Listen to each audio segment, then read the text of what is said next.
I was 17 when I called a complete stranger Mom in a grocery store parking lot. Not because I was confused, not because I'd lost my mind, but because I'd lost everything else. 3 foster homes in 2 years, a trash bag of clothes in the back seat of a social worker's sedan, and a letter in my pocket that said my birth mother was dead, had been dead for 6 months, and nobody thought to tell me. The woman loading groceries into her minivan had kind eyes, the kind I remembered from somewhere I couldn't name, so when she smiled at me, I broke. "Mom?" I whispered. She stopped, turned, stared. "I know you don't know me," I said, voice cracking, "but I have nowhere else to go. Can I just sit with you for 5 minutes, please?" The silence stretched like broken glass. Then she said something that changed my entire life. Before I tell you what she said, and trust me, you won't believe it, smash that subscribe button right now. Hit the like. Drop a comment telling me, what would you do if a desperate kid called you mom in a parking lot? Because what happens next?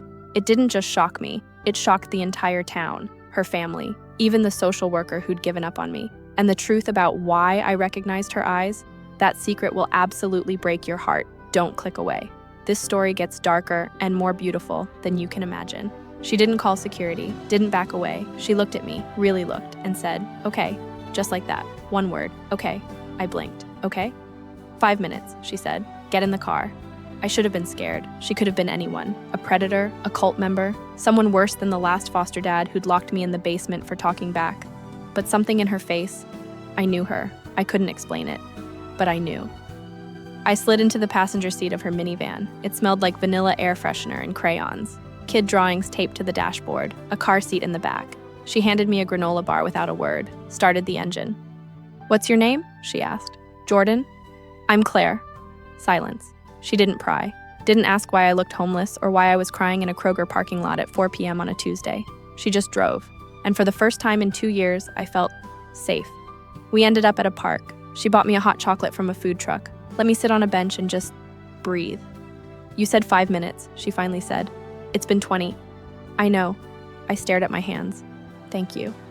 "Are you in danger?" I nodded. "From who?" "The system." She didn't flinch. "Foster care?" Another nod. Claire sighed, pulled out her phone. "I'm going to make a call. Don't run, okay? Just trust me for 10 more minutes."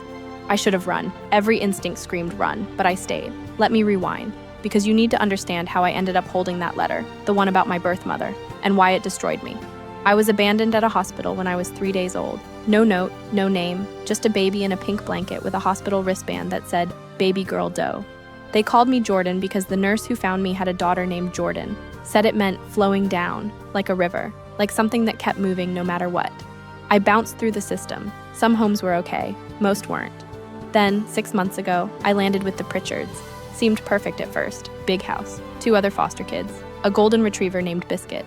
But Mr. Pritchard had a temper, and Mrs. Pritchard looked the other way. I reported it, got moved. Again. That's when my caseworker, Linda, handed me the letter. "This came through the state database," she said. "Your birth mother filed a request to contact you, but she passed away before it could be processed." The letter was typed, formal, cold. "Dear Jordan, I don't expect forgiveness. I just wanted you to know I didn't abandon you because I didn't love you. I abandoned you because I loved you too much to let you grow up in my world. I hope you found a family who deserved you. M."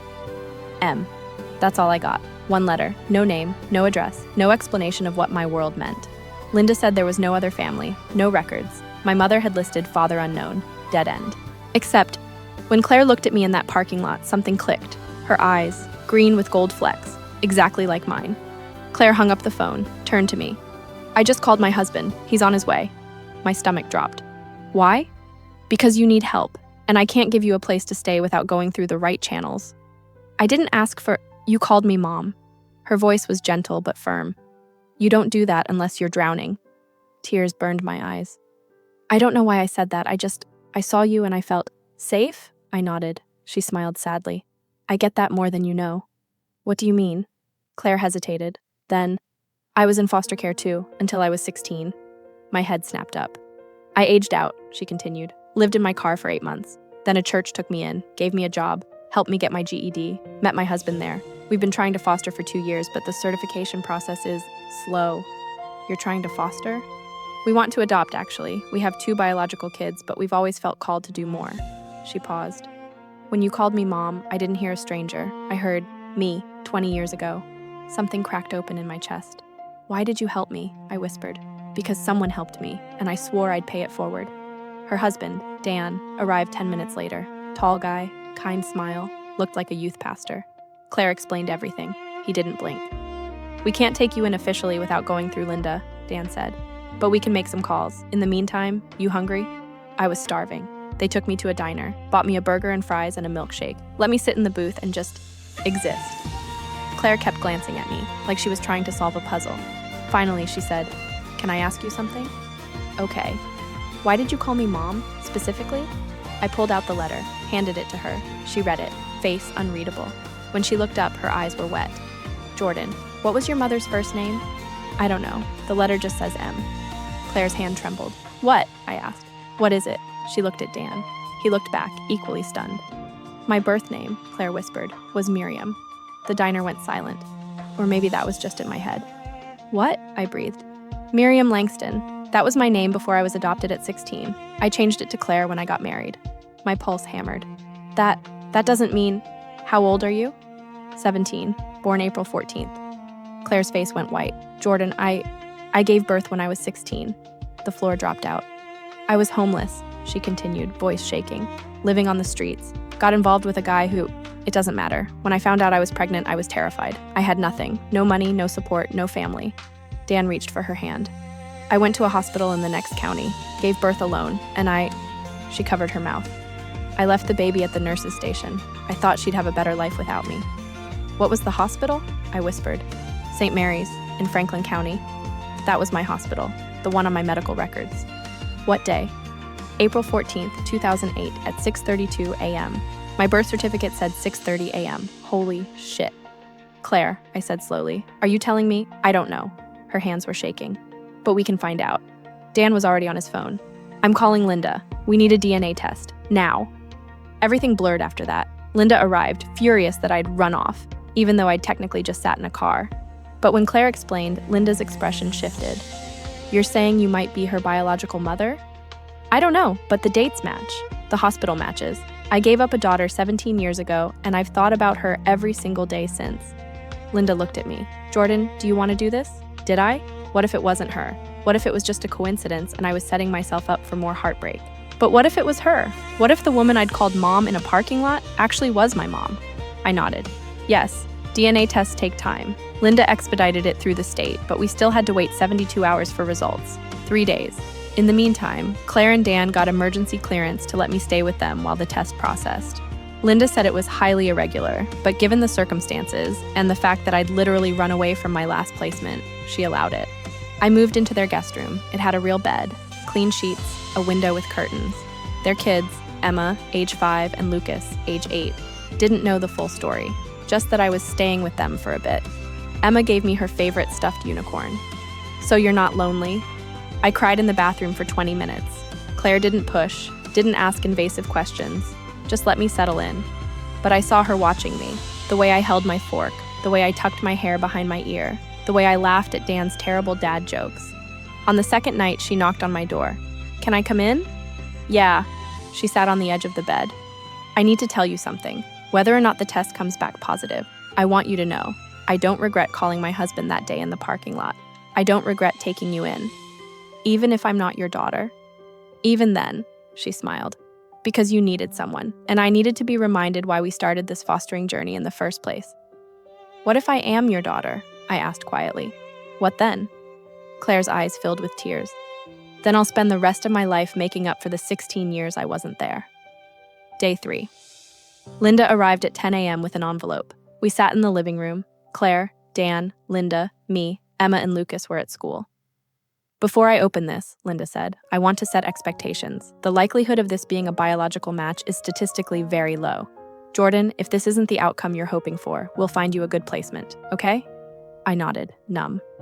Linda opened the envelope, read silently. Her face didn't move. Then she looked up.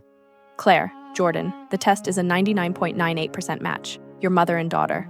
The room exploded. Claire sobbed. Dan grabbed her. I just sat there, frozen, while my entire world rewrote itself. Linda was crying too. In 20 years of social work, I have never seen anything like this. Claire crossed the room, knelt in front of me, took my hands. "Jordan," she whispered, I am so sorry. I am so, so sorry. I thought I was giving you a better life. I didn't know. I didn't know you'd suffer. I didn't know I'd find you again. But I'm here now, and if you'll let me, I will never, ever leave you again. I couldn't speak, could barely breathe. You don't have to call me Mom, she said. You don't owe me anything, but I need you to know. I wanted you. I wanted you. I just didn't know how to keep you safe. Something broke open inside me. Years of anger and loneliness and fear just cracked. And I whispered, Mom. She pulled me into her arms, and I let myself cry. Really cry, for the first time since I could remember. The legal process was complicated. Claire and Dan had to officially file for custody. There were home studies, background checks, court hearings, but for the first time, I wasn't alone in it. Claire came to every meeting. Dan made sure I had a lawyer. Emma and Lucas, once they understood I was their sister, made me drawings and notes that said, "Welcome home." It took 4 months, but the judge granted full custody. I changed my last name to theirs, started therapy, enrolled in a new school, and slowly, I started to believe I deserved good things. One night, Claire and I sat on the back porch. She handed me a photo album. I made this for you. Inside were pictures of her as a teenager, pregnant, alone, and then pictures of me as a baby from the hospital records she'd requested, pictures of us now. I miss so much, she said. Your first steps, your first words, your first heartbreak. It's okay. It's not, but I'm going to spend the rest of my life showing up. And she did. A year later, I stood in Claire's kitchen, helping her make dinner. Emma was doing homework at the table. Lucas was building Legos on the floor. Dan was grilling outside.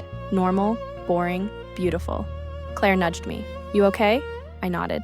Yeah, just thinking. About how I called you Mom in a parking lot, and you said yes.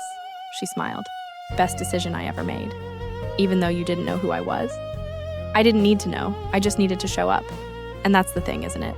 Family isn't about blood. It's not about DNA tests or birth certificates. It's about who shows up, who stays, who says yes when you're drowning and desperate and calling a stranger Mom in a grocery store parking lot. I got lucky. Impossibly, miraculously lucky. But even if that DNA test had come back negative, Claire would have fought for me anyway. Because that's what real family does. They choose you, over and over again. So tell me, what's one word that describes your family? Drop it in the comments.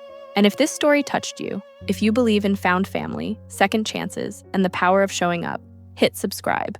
Share this with someone who needs to hear it. Because somewhere out there, someone's drowning. And maybe your yes is exactly what they need.